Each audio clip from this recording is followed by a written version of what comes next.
اور تم صحابہ رسول ہو اور میں اللہ کی قسم محتاج ہوں، آپ مجھ سے جو ہے قرض واپس لینے کے لیے آئے ہیں، میں آپ کا مقروض ہوں اور آپ سے قرض لیا تھا ادا نہیں کر پا رہا ہوں، لیکن میں اللہ کی قسم کھا کے کہتا ہوں میں محتاج ہوں۔ میں نے کہا سچ اللہ کی قسم تو محتاج ہے؟ بولا قسم اللہ کی میں محتاج ہوں۔ میں نے کہا قسم اللہ کی؟ بولا قسم اللہ کی۔ میں نے کہا قسم اللہ کی؟ بولا قسم اللہ کی۔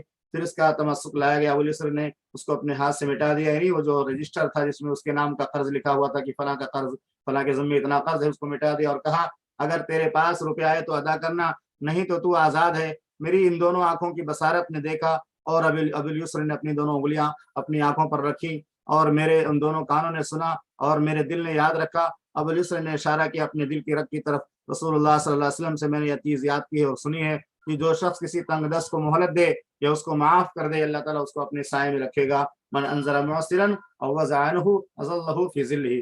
تو یہ ایک بڑا واقعہ ہے جس سے پتہ چلتا ہے کہ صحابہ اکرام کس طرح سے آپس میں ایک دوسرے کے قرض کو اس ارادے سے، اس نیت سے معاف کر دیا کرتے تھے کہ اگر ہم معاف کر دیں گے تو اللہ تعالیٰ قیامت کے دن ہمیں اپنے عرش کے سائے میں جگہ عطا فرمائے گا۔ یہ صحیح مسلم کی 3006 نمبر کی روایت ہے۔ اسی طرح مسند احمد کی 17333 نمبر کی ایک روایت موجود ہے جس کے راوی عقبہ بن عامر ہیں، وہ بیان کرتے ہیں کہ رسول اللہ صلی اللہ علیہ وسلم نے فرمایا قیامت کے دن ہر شخص اپنے صدقے کے سائے میں ہوگا، یعنی صدقے کی وجہ سے، صدقہ کرنے کی وجہ سے اس کو اللہ کے عرش کا سایہ ملے گا۔ صدقے کے سائے میں مطلب نہیں کہ اس کا جو ہے صدقہ جو بھی روپیہ پیسہ کیا تھا اس کا سایہ بن جائے گا، بلکہ وہ صدقے کا ثواب جو اس کو ملے گا اس کی وجہ سے اللہ تعالیٰ اپنے عرش کے سائے میں اس کو جگہ عطا فرمائے گا، یہاں تک کہ لوگوں کے درمیان حساب و کتاب اور فیصلہ شروع ہو جائے۔ راوی ابو الخیر کے متعلق کہتے ہیں کہ ابو الخیر کوئی دن ایسا نہیں جانے دیتے تھے جس میں کوئی چیز خواہ میٹھی روٹی یا پیاز ہی ہو صدقہ نہ کرتے ہوں۔ صدقہ اگر آدمی روز تھوڑا تھوڑا کرے، 2 روپیہ 10 روپیہ بھی صدقہ کرے تو کتنا صدقہ ہو جاتا ہے اور کتنی بڑی فضیلت ہو جاتی ہے۔ آئے صدقہ کی فضیلت سے متعلق ایک اور روایت ہم پڑھتے ہیں جس کے راوی ابو ہریرہ رضی اللہ تعالیٰ عنہ ہیں، وہ بیان کرتے ہیں کہ رسول اللہ صلی اللہ علیہ وسلم نے فرمایا۔ اس حدیث کو پڑھنے کے بعد انشاءاللہ ہم پھر کولنگ کا سسٹم کریں گے اور کوئز کے سوالات پیش کر کے آپ سے جواب حاصل کریں گے۔ آپ حضرات جلدی سے جلد جو ہے آن لائن ہو جائیں اور سوال کا جواب دینے کے لیے تیار ہو جائیں۔ تو ابو ہریرہ رضی اللہ تعالیٰ عنہ سے روایت و بیان کرتے ہیں کہ رسول اللہ صلی اللہ علیہ وسلم نے فرمایا من تصدق بعدل تمرۃ من کسب طیب لا يقبل اللہ الا الطیب الطیبہ وان اللہ یتقبلها بیمینہ ثم یربیها لصاحبه كما يربي احدكم فلوه حتى تكون مثل الجبل۔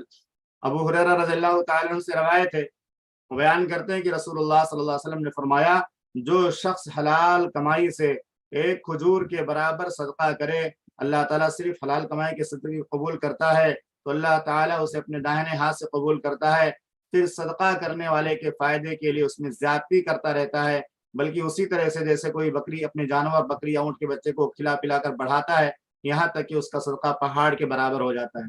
یعنی کوئی آدمی اگر غریب ہے اور اس کے پاس کوئی ذریعہ آمدنی نہیں ہے اور وہ کوئی بکری وغیرہ لے لے اور اس بکری کی پرورش کرے اور پالے اور پوسے، پھر اس کے بچے ہو جائیں، پھر اس سے ایک بکری سے 2 بچے ہو گئے، 2 سے 4، 4 سے 6، 6 سے 8، ایسے ہی وہ پالتا جائے گا، پالتا چلا جائے گا اور بکری کے بچوں کی تعداد بڑھتی چلی جائے گی، تو اس طرح سے وہ بہت زیادہ مالدار ہو جاتا ہے۔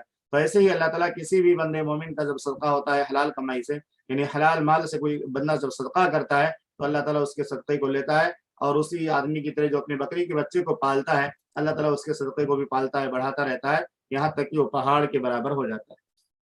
ہمارا ٹائم ختم ہو گیا، انشاءاللہ اگلے درس میں پھر آئیں گے۔